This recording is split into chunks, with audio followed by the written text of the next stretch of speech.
where do we want to pick up? Do we want to just start doing Q&A? You had a question? Yeah, just keep talking about embodiment. Okay, well, we were off camera. We were just discussing someone in the audience's experience as an actress, where she had spent months focused on character to the point of making it come alive for you. Yes, would you say, or no, like? No, I wouldn't say focusing on the character. Focusing on listening. What I was listening doing to was listening. Yeah. Okay. I was listening to those guys argue down there. Acting is reacting. Okay. No, it's interesting. It's all interesting. And so one of the things we when we talk about the will of the magician, and also in the sense that as a magician grows in understanding, they realize that personality is a mask that can be put on or shed with impunity, and that the magician basically chooses the personality to put on for the correct situation. So I'm, putting on my authoritative mask today so that I can talk about this stuff. But we were we had a question off camera about sigil magic, which I think I just touched on, but didn't actually discuss on camera. So let's talk about that a little bit. Let's talk about what a sigil is first. I mean, you see sigils every day. Believe me that corporations understand how sigils work, because they have you charging them every day for them. All you have to do is imagine the McDonald's golden arches, and you might start getting hungry for French fries. That's magic being used on you, believe it. But the idea of a sigil is it's a tool that we can use because we are, what we're staying here, we're talking, we're engaging our conscious minds. We're using language and we're using form, right? We're visualizing and that sort of thing. But the unconscious mind uses a different language. It uses the language of symbols and dreams and colors and emotions and all this kind of non-conscious stuff, right? So when we were trying to get information or instructions to our higher self, we have to use the language that it understands. Sigils is one of the ways to do that. The idea of a sigil is you are basically trying to make a symbol of either a statement of intent or a thought form or whatever it is, something that we're giving form and force to. But so, like, for example, we could use a very traditional sigil making technique to make our own. So, and the way that we would do that is first we would come up with a statement of intent. And creating statements of intent are an art form in and of themselves, because you want them to be as simple as possible, because the unconscious mind also appreciates simplicity, where the opposite is the conscious mind appreciates complexity. We like things to be complex and fast moving and dense and confusing and all that kind of stuff. But the unconscious mind prefers things to be simple.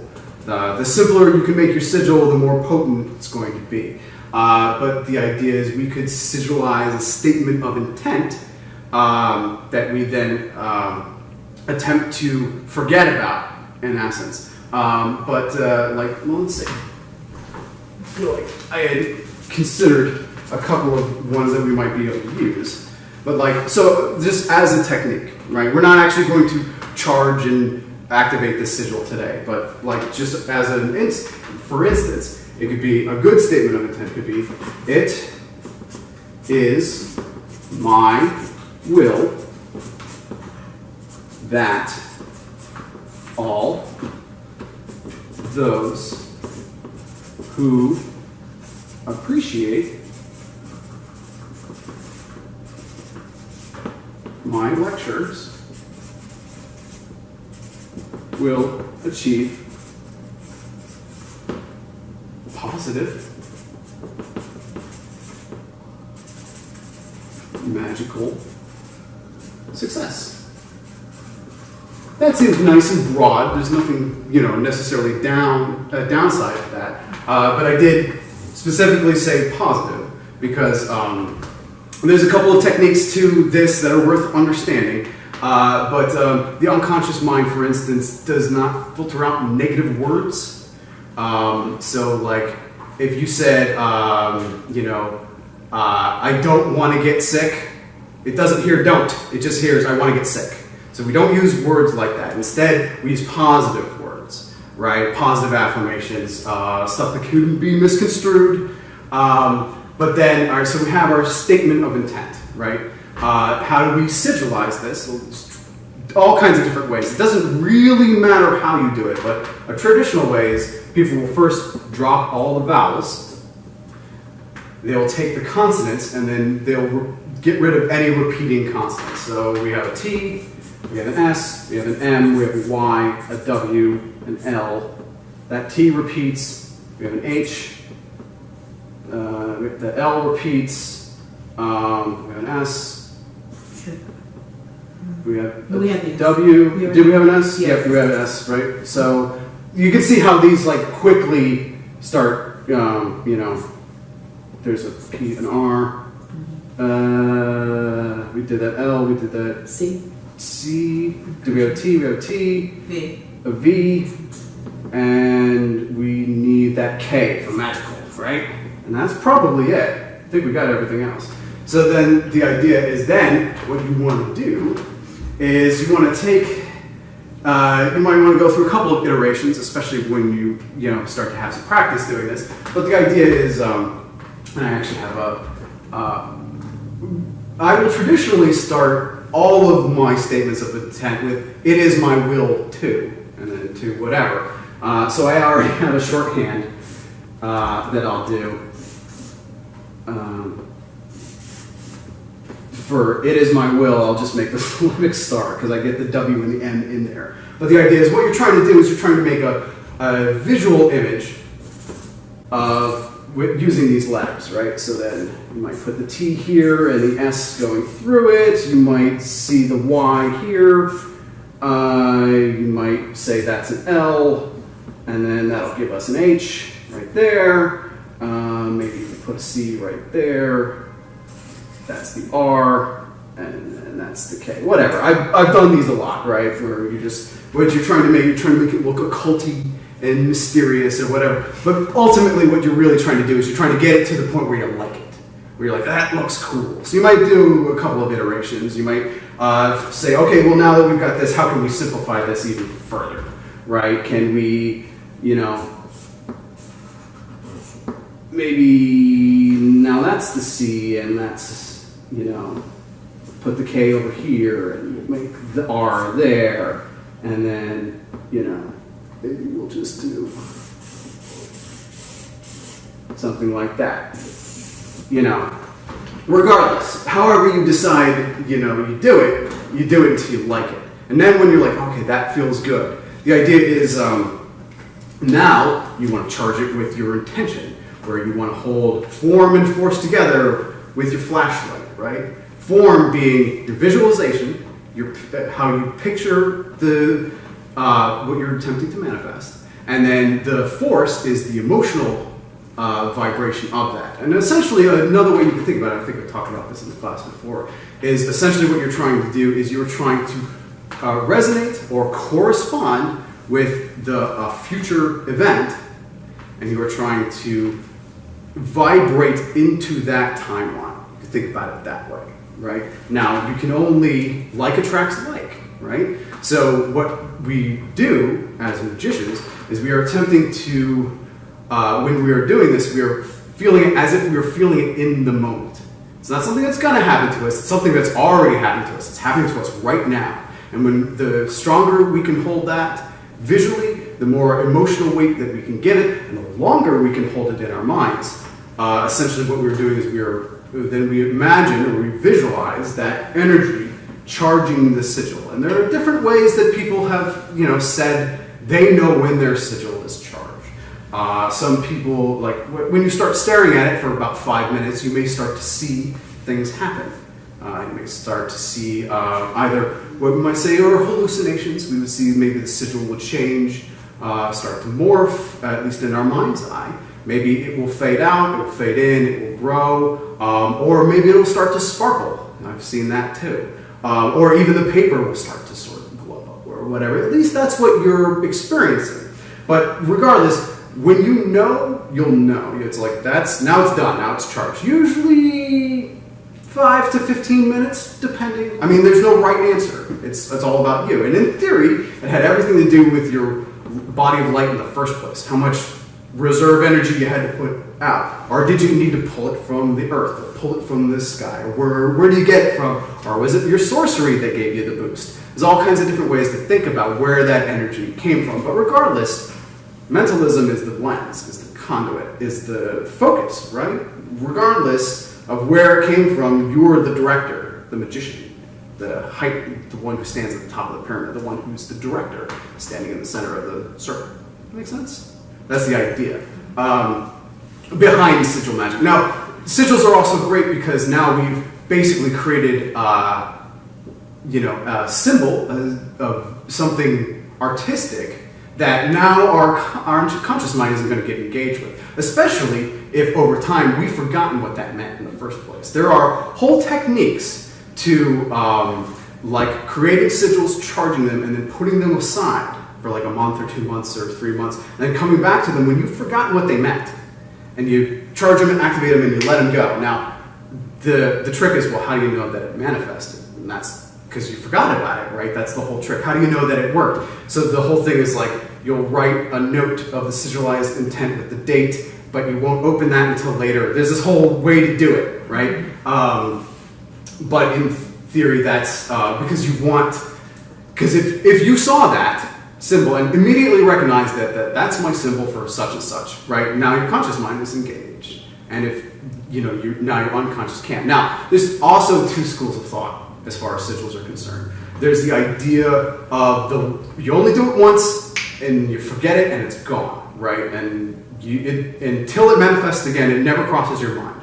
And then there's the other type, the type that the corporations use, which is all about, regular assertions, right? Repetitive, every time you see it, you activate it again, right? And it kind of, in theory, we might not know what the true sigil behind the McDonald's arch is. Maybe it means something else that we don't know, right? But regardless, it makes us want French fries. We probably all want French fries again, right? But there's other ones. There's all kinds of other ones, and you will start to recognize them if you are aware that how this stuff works. And so, like, for instance, I have my 7 sigils that are like my positive affirmations, and they mean different things to me, and every time I see it or I think about it, or when I need something for my mind to do, when I'm meditating, I constantly redraw those sigils over and over and over in my mind, over and over. I'm trying to make them heavier. I'm trying to make them manifest over and over. Because like this, you can dip into them more than once. It's not just one thing that might manifest. It's more like positive mantras and stuff like that. And so that's something I recommend that you might consider doing, is if you have a positive affirmation, that you sigilize it in something. And even maybe you forget about it, but you still remember it was important. That's a good one too. Because also you may find that sigils take on new meanings over time. Or you will see a meaning in it that you didn't see the first time. That's another way to think about it. But the one thing has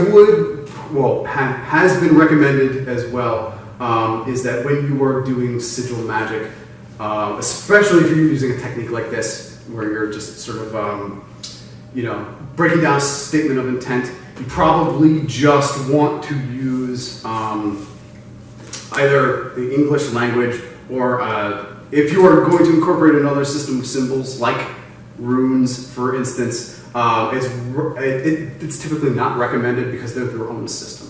Unless you really, really, really know them and what they, like, you could speak in runes or whatever, I wouldn't recommend using sigils to do that.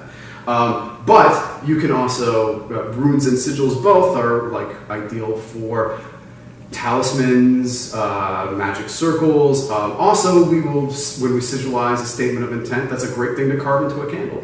When we were talking about stacking our magic or whatever, it's that idea of like it's just one more doubling down of it, right? One more layer of energy that we're putting in, one more operation that we're stacking.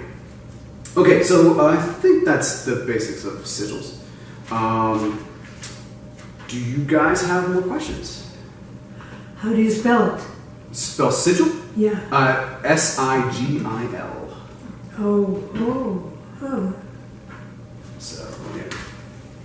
But it is okay to like have a sigil that you use more than once, like over and over, like you're saying, like a daily affirmation type thing that you say every day.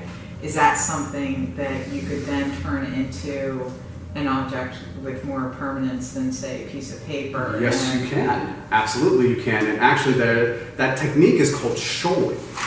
The idea is if you have a sigil that you know works because it worked already, then the idea is that you incorporate that sigil into your next sigil work. The idea being, well, you know it works because it worked the last time, so it's going to make the next one work too. And so, actually, I've hidden it throughout these talks a number of times, but one of the ones that I use, one of my regular affirmations,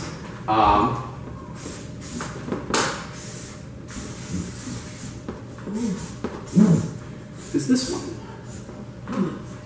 I will use that a lot, but essentially, this is my sigil for I and my comrades are worthy of infinite success. And it works. It's worked for us. That big operation that I told you about, we incorporated this sigil there. That's how I know it works, because it worked in that operation, and it's worked ever since. And anytime I've shared it with a friend and they've used it, it's worked for them. And now you guys, if you want to use it, you go ahead and use it, because we know it works. You are worthy of infinite success. I am worthy of infinite success. We all have the divine spark within. Magic is our birthright. Manifestation is simply how that plays out. And so yeah, that's all I have to say about that. Okay, cool. That's on your website, isn't it? Mm-hmm. Yep. And I've done this a number of times in a number of different things. And it's actually hidden in the videos as well. You might start to see them if you go back and look.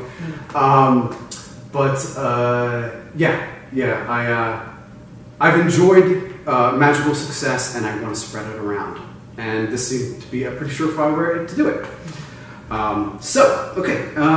Yes, another question. Yeah, I had a neat thought when I was going through a period, and I wasn't practicing magic, but I felt that there was a great deal of negativity about me and things, and so to focus my mind on what I was doing, I would just say, well, that so-and-so thinks it's true does not make it so. And so I did it into like this little abbreviation thing, you know, and I would just, when my mind would when it started to get worried, I would just jiggle that down and it would calm my mind. But what's neat is that suppose that since it doesn't understand not, and that was in there, that what I was actually doing, and it turned out okay, was that so-and-so thinks this does make it true, and the person was actually thinking something positive, and it worked out. Oh, well, there you go. There you go. That's interesting. That's very interesting. But I wasn't doing magic. I was just trying to calm my mind. Well, see, that's the thing, though. That's the thing. I believe that we are all doing magic all the time, whether we know it or not.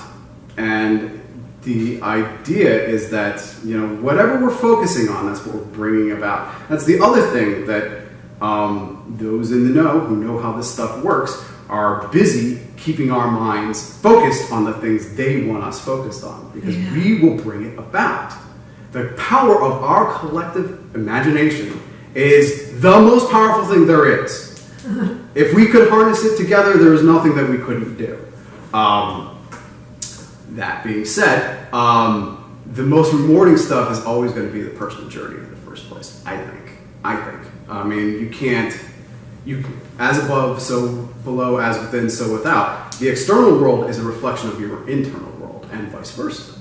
All these things are things that we learn, and mostly it has to do with how we interpret what it is that's happened to us. The meaning behind stuff. Because meaning is its own, basically stops the cycle.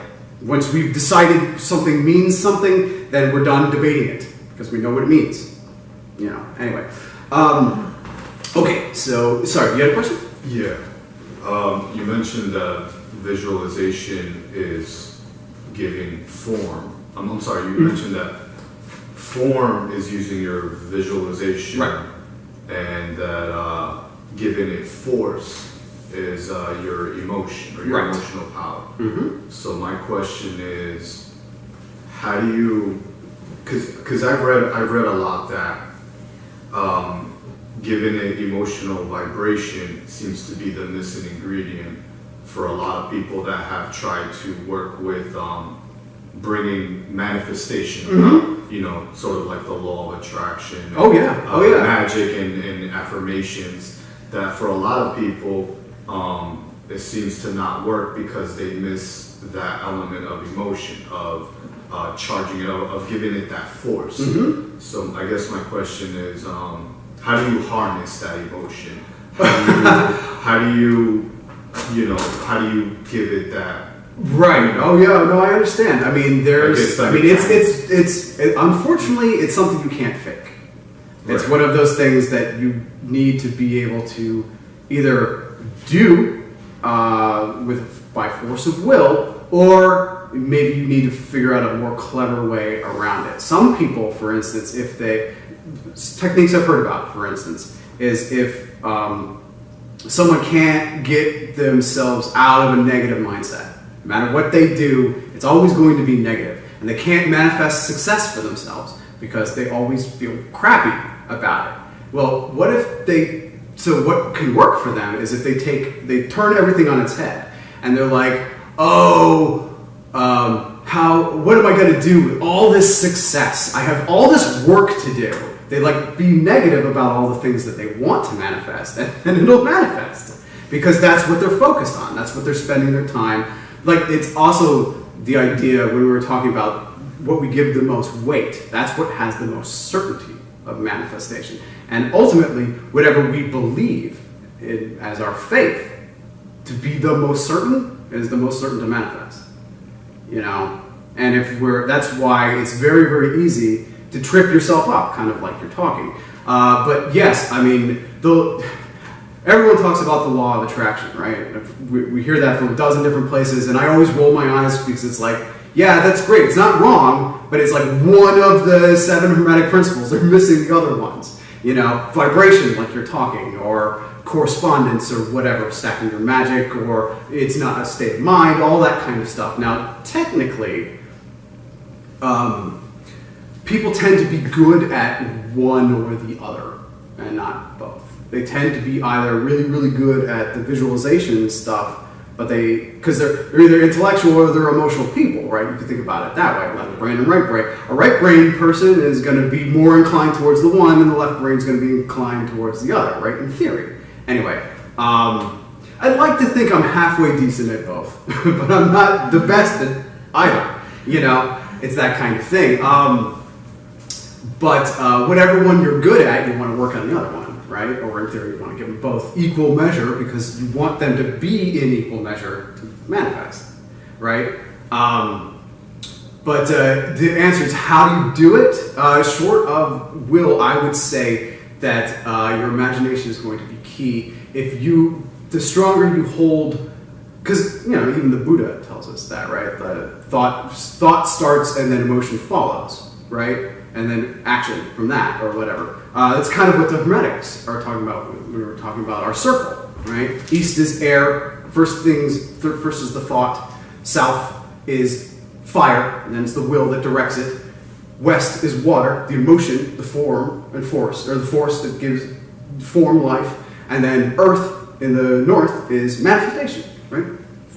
Thought, will, emotion, manifest. Right? It's kind of we're all talking about the same thing.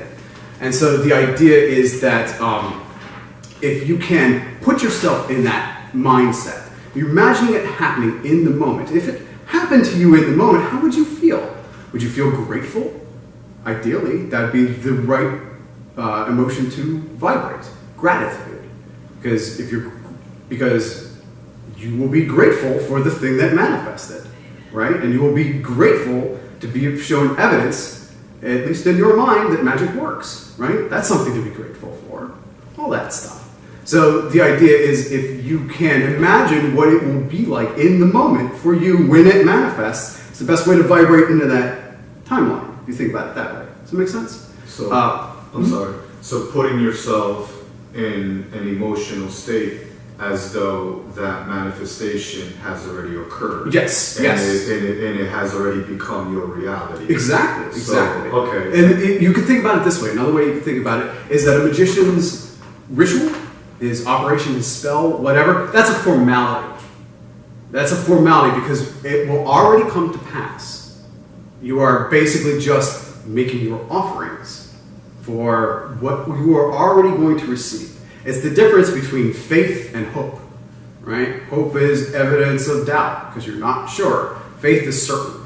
And the magician needs to be certain. But also, in a weird kind of way, the magician needs to be divorced of like lust for result, for instance, is one of the secrets behind silence, the 8th Hermetic Principle, is that what we're saying, if you can't let it go, your conscious mind is focused on it. Well, if you cared about it, you wouldn't let it go, but if you were unconcerned, you would let it pass. That's why a lot of magicians, especially when they're experimenting with sigil magic, doing sigils every day and that kind of stuff, they will attempt to manifest stuff that they really, really don't care about because they will not be engaged. Their conscious mind won't care whether they get that goofy thing or not. And then when it manifests, it's like, holy crap, look at that. That thing I totally forgot about, right? But you remember it, especially, that's why we take good notes. Both in sigil operations and just in with our magical journals. I mean, anything that we experience, we want to document, right? We can go back and look at later. Find the cause and effect, perhaps that caused that manifestation in the first place. Okay, did I answer your question? Yeah. Awesome. Cool. Yep. Yeah, when you were talking about turning the negativity, like the people are as negative, and using that to the person who is so negative, and they're like, oh, and then it somehow flipping it so that they get a lot of work. That was interesting. That was very interesting. Were you saying that the person is actually accepting their negative energy and they're just going with it? So give me more yucky stuff like work that I can do to manifest success. It's a way, if you can't get past, like, I would not recommend, because it's no fun to be negative. It's no fun, doesn't feel good. There's a lot to be excited about. If we could change our perspectives, we would be in constant joy all the time because we could appreciate the smallest of things, and in the way that the great mystics and gurus and stuff were always able to do, when they were always in a positive mindset, that kind of thing, because they understood this stuff, maybe, But regardless, I would say that I think you would find, I would always recommend that you try to get into a positive cycle of thought patterns. I don't think in the long term that negative thinking would be sustainable, but I would hope that if you could manifest using negative emotions, you would see, it does work, regardless of how I'm thinking about it. You might feel good about that and maybe change your mind. But regardless, I don't know. I mean, I can't know what's best for you. Only you can know what's best for you and what will work. And that's why we meditate. When we don't know what to do, we ask our higher self for answers. And in time, they will come. And what we need to know will, like rhythm, unfold when it needs to. Right? And that's one of the best, elements of synchronicity, where the thing that you needed right when you needed it comes like out of the blue and saves the day. And it's like, oh, that was exactly what I needed, or exactly that piece of advice, or exactly that affirmation, or whatever it is that you needed to hear. Synchronicity will make that happen for you too. If we're doing the work, and we need help, we ask for help, we get it. Well, it reminds me too of the parable in the Bible about Peter and Jesus, when you were talking about that. And Peter is not getting any of it's children's Bibles for you, where Peter's not getting any fish. Right. He's working. He's not getting any fish, and then Jesus tells him, "Well, just go cast your nets." And you bring in all the fish, right? So that's like bringing in all his negativity, and it sinks his ship. And then he lets go of that, and then he goes and he becomes a fisher of men. So to speak. I know the Bible's been rewritten all the time, but it does seem like there's some magic in there. Oh, definitely. I mean, I am one of the I believe that Christ was a magician, or at least that regardless, magic to me is just, especially the Western traditions and all that kind of stuff. Is we have a couple hundred years of successes that we can build on. Some great thinkers who have come along and figured out some great stuff, and even others who have sourced from other places. And that, generally speaking, we're all kind of talking about the same thing, talking about spirit. One way or another, and what does spirit mean, and how do we interact with it, and what does that mean? How does spirit relate to the 3D world, right? The material world, and how those are related to it, that kind of thing. But sorry, I don't remember exactly why I wanted to bring that up. Jesus is a magician. Oh, Jesus, right. Jesus being a magician. Right, so, especially in some of the Gnostic, works and stuff, he is a little more overt about, other worlds, pathworking, that kind of stuff, especially the Gospel of Mary Magdalene, which is a really, really great read. But regardless, and actually I think we were talking about that in the previous classes as well, that Christ is actually a title. The Pentagrammaton, right, with having the fire in the heart.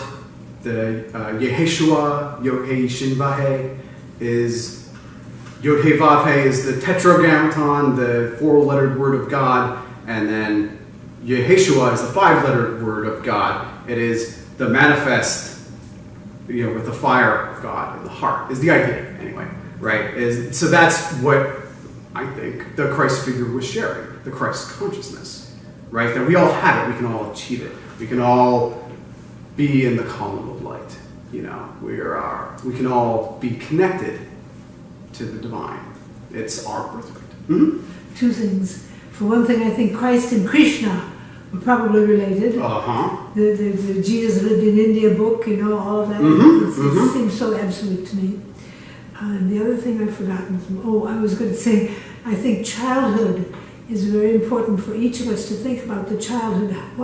How was negativity bred into us when we were little? I wish you were here for our earlier classes, because we were talking about the difference between the conscious and the unconscious mind. And the idea is that we are, generally speaking, at the mercy of our unconscious. That probably, I've heard it said that we only make between 10 and 13 real decisions every day. And that everything else is based on our programming, our habits, and the like. And so what the magician attempts to do is to reprogram his subconscious in the way that works for him, so that he is no longer in his own way. Right? Does that make sense? And all that kind of idea. So, but where a lot of those unconscious programmings happen is in childhood. Yeah. Basically, up until we're about 8 years old, we haven't even really developed our critical thinking. We're just a sponge. We'll believe whatever we're told, because that's what adults tell us, right? And then we might learn bad habits from that, and stuff that hurts us even in our old age. That stuff never got resolved. But recognizing that, taking control of that, doing the work of you call it hypnotic suggestions or NLP or whatever it is that you use. There are also self-hypnosis things that I'm starting to hear about that sound pretty interesting, and I might start looking into. But the idea is that it's actually pretty simple to reprogram the unconscious mind. It just takes the will to do it, and then it will manifest like magic. Did you have one? Yeah. Okay, cool. This one's a little slightly off topic. Not exactly like right on what you were saying, but still related. In your work with magic, have you ever in anything that you've learned or that you've studied or practiced or whatnot, have you ever came across anything about using magic to eliminate or deal with our egos, our negative egos? Sure. Or In modern days, people are starting to call it shadow work, but I because I've been studying the ancient traditions for so long, you know, the terminology is different. So they use terminology like the individual eyes, you know, anger, laziness, you know, the original sins, the negative elements, the darkness that we carry with it, basically. That's really what it boils down to. Okay. Have you ever come across anything about, are there magical practices to deal with this, with our internal darkness? Oh, absolutely. Purification to purify ourselves. I mean, it really depends. Well, actually, probably the best way to approach that would be first to identify, quote unquote, what the problem is. If what you're talking about is like, I'm just an angry person. I'm angry all the time. I can't control myself. I get angry at the drop of a hat, and it's a detriment to me. That's not in my advantage. I get angry at people for no good reason, right? So there's different ways to think about it. You could either, you know, take sort of, you know, the counseling approach of talking it out, finding out why you're angry, getting to the root of the problem. It might be a core hurt that happened in childhood, for instance, that makes you angry all the time. Stuff like that. Recognizing it is one way to deal with it. Another way, a magical way, which I think is you're asking me about, is the idea of, and I think we actually touched on it a little bit in one of the previous classes, but the idea of I.O.B, which is a magical technique stands for Identify, Objectify, Banish, which is a fancy way of saying it's an exorcism.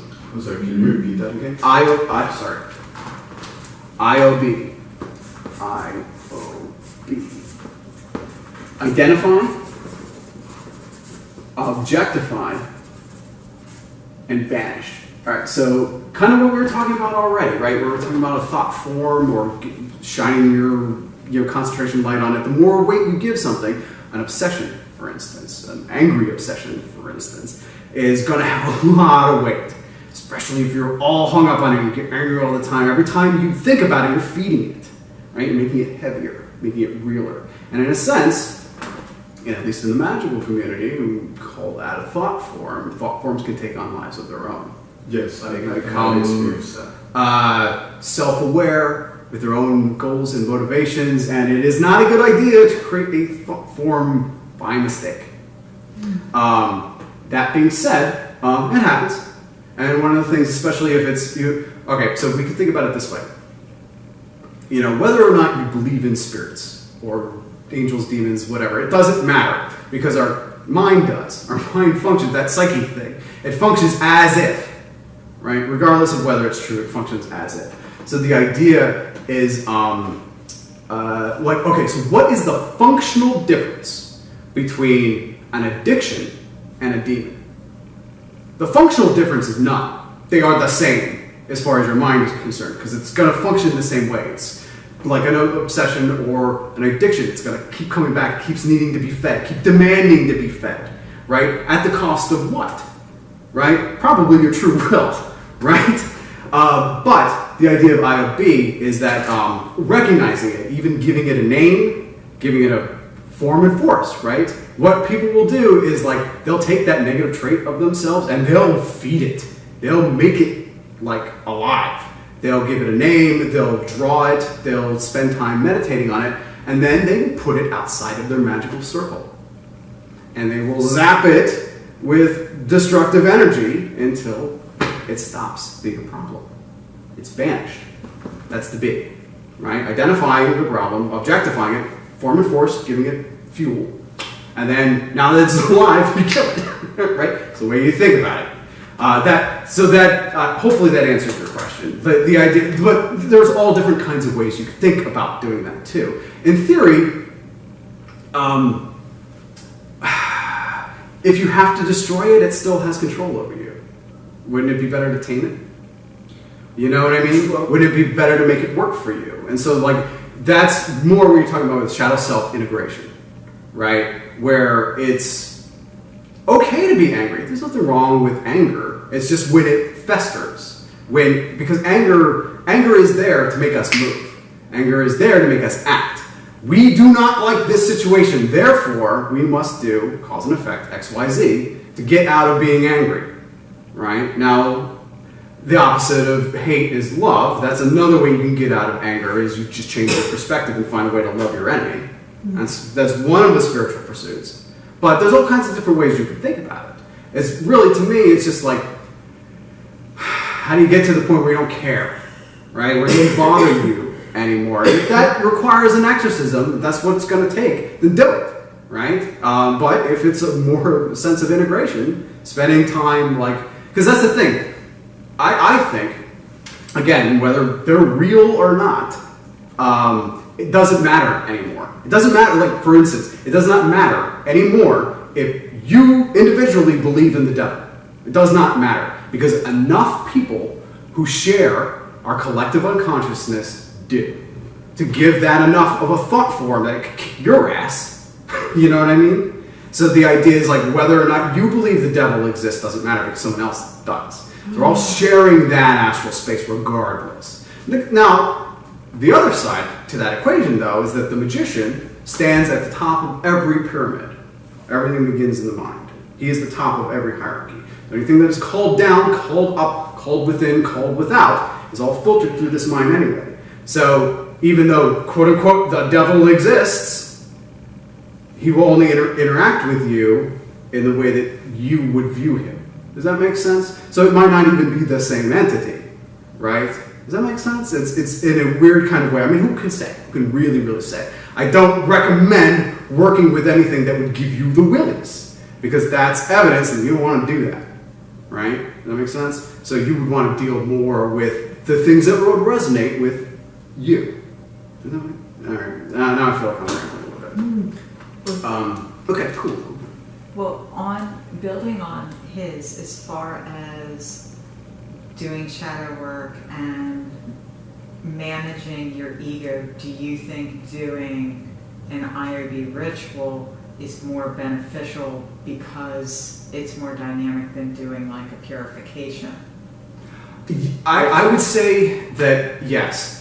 I would say I would hold off on I.O.B unless you've got a real problem. It's a problem. Otherwise,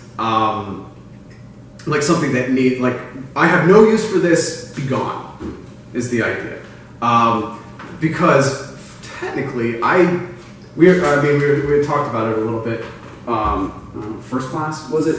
The idea of shadow self integration is sort of the, society and you, and that this is the part of you that fits in society, and that this is your shadow self that doesn't fit in society, but it's still you, right? If I may, so I'm going to tell you, I guess, so that my question makes more sense. Sure, so I come from a more of a Gnostic background. Gnosticism really was my first introduction to everything occultism, esotericism, and all that. So all the ancient spiritual traditions, in order for mortal man, or what we consider this mortality, for us to ascend and evolve into the next higher being, the next higher stages. All systems always taught a system of purification of the heart. Esoteric Christianity, Sufism, Tibetan Buddhism, all the ancients, what my ancestors taught and still teach to say, everything, all those ancient teachings, everything stressed, and all the major religions, if you read the Bible, it's there, about eventually every man that aspires to become a master of himself and nature, a true magician, as you would say, you have to deal with your inner darkness. Everyone has an inner darkness, whether they want to admit it or not. So what the Bible would call the original sins, lust, anger, all that.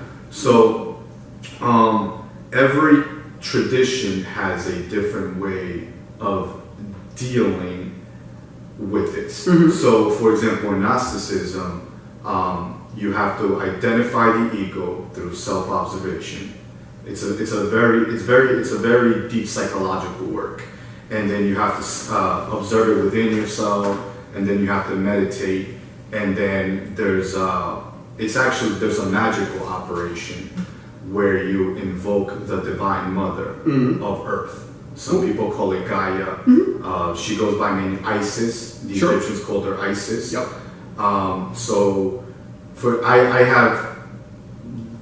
I have practiced that several times. Sometimes it can be very terrifying because invoking her can be quite, it's very serious. You can't take it lightly. But in Gnosticism, you can invoke her to destroy those negative elements so that the soul, the spirit, the divine fire can shine forth. And in Gnosticism, that is what we call incarnating the cosmic Christ, which is what you mentioned before. That Christ is an individual.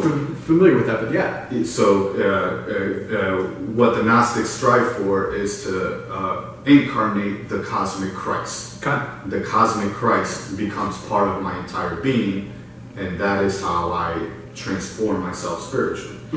But that can't happen unless there's a purification of the heart, which are religions and all. So I guess my question, so when you said that don't, only if it's, anger is good, all those, they're considered inferior emotions. Anger and all the anger, fear, all those inferior emotions are emotions that the disciple strives to banish from his heart so that the divine light can shine forth. I think I understand where the disconnect, or where you're seeing the disconnect. So let me, sorry, do you have another question? No. So my question was simply, given what I just said, have you ever worked with any magical operations to annihilate or deal with those? Well, I mean, yes, but I'd like you to think about it a different way. Okay. At least from my perspective. You don't have to use this, but this is how I think about it. Where we're talking about the two pillars, right? The pillar of severity and the pillar of mercy, right? The idea, the light pillar and the dark pillar, those are also oftentimes equated to the left-hand path and the right-hand path of spirituality. The idea, I think we touched on this before as well, but just in super brief, the idea, in my mind anyway, the right-hand path seeks the denial of the self to become one with the Godhead. Essentially, shedding a veil or veils of ego, going up the tree of life until you are God, you are like God, right? You're shed of the earthly bullshit, right? And you're just divine, right? Just whatever. The left-hand path takes, in theory, the exact opposite approach. It seeks to empower the self to become God-like. Yes. Right? Now, what's the difference? Right? Or is there one? Now, I mean, the right-hand path and the left-hand path tend to hate each other, right? Because that's, in one hand you've got the Christian church, they're a pretty right-hand path. You've got your, basically all those religions you ticked off, plus, all the five major ones, they're all right-hand path. Because they all seek one way or another to deny the self to become one with God, right? The right-hand path, there are less of them, but there are some for certain. So I guess the idea is like the left-hand path would not necessarily see those emotions as inferior. They would just see them as sort of the cosine to your sine, the negative to your positive. You can't have one without the other. We're actually trapped in that binary universe. There isn't a universal good or a universal evil, at least as far as we're concerned. We're going to be mixed of black and white. We're going to be a little gray one way or another. We might be really, really, really, really, really, really, really light gray, or really, really, really, really, really dark, but we can't ever be one, because always be annihilated. Because only the one is beyond the poles, right? One way or another. So the idea is that by seeing it, by declaring that these emotions are inferior, you have said to yourself that they're bad, where they don't necessarily have. Like, you could see a positive side to lust, for instance, You know, there are ways to, you know, there are positive applications to it, or in theory there are, you know, depending on what you actually do with it. That's what makes something good or evil, right, is the intention, you know, behind it, not necessarily what you're feeling in the moment. It's what you do with it, right, is, I guess, a way to think about it. I don't want to say don't do it. That's not my place at all. I mean, it seems like it's working for you, so by all means. It seems great. You know, I would just advise that anytime you declare something to be something, you're now trapped by that definition until you can redefine it. You know, it's just the idea is like where I'm trying not to, like, I prefer to be positive, you know, but there are times when negative emotions are required to accomplish whatever it is that needs to be accomplished, you know, and maybe that's what I need to do. It's just the way I think about it.